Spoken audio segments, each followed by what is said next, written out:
Good day, Faith friends. It's me, Ali, and for today's reflection, we are going to reflect about the scripture of Luke, chapter 11, verses 27 to 28.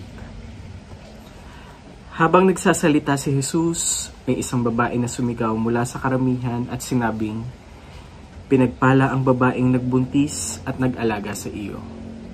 Ngunit sumagot si Jesus, "Higit na pinagpala ang mga nakikinig sa salita ng Diyos at tumutupad rito."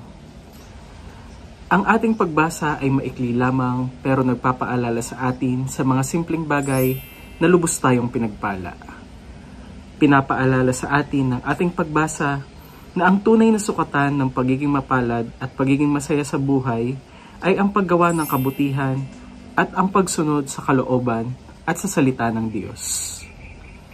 Marahil marami sa atin ang katulad ng Diyos na makakarinig ng mga papuri katulad ng mapalad ka dahil ikaw ay magaling, mapalad ka dahil ikaw ay may trabaho, mapalad ka dahil ikaw ay may talento, at kung ano-ano pang mga papuri na nanggagaling sa iba't ibang tao.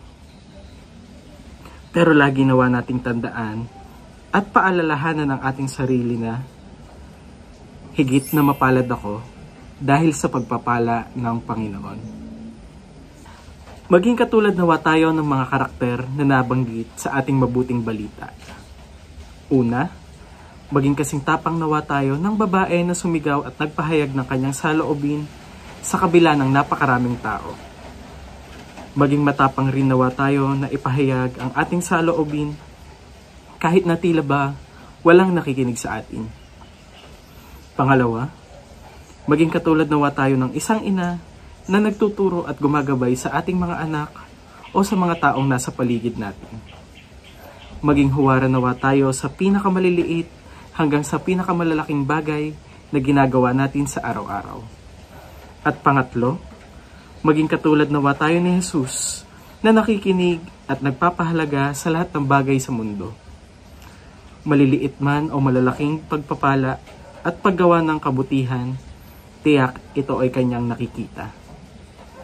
Sabi nga sa isang tanyag na kasabihan, maliit man, basta malimit, tiyak ito ay aabot sa langit. Maraming salamat sa pakikinig.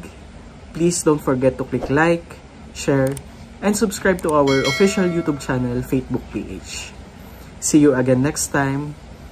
Keep safe everyone and God bless us all, and may our faith never weaken. Paalam!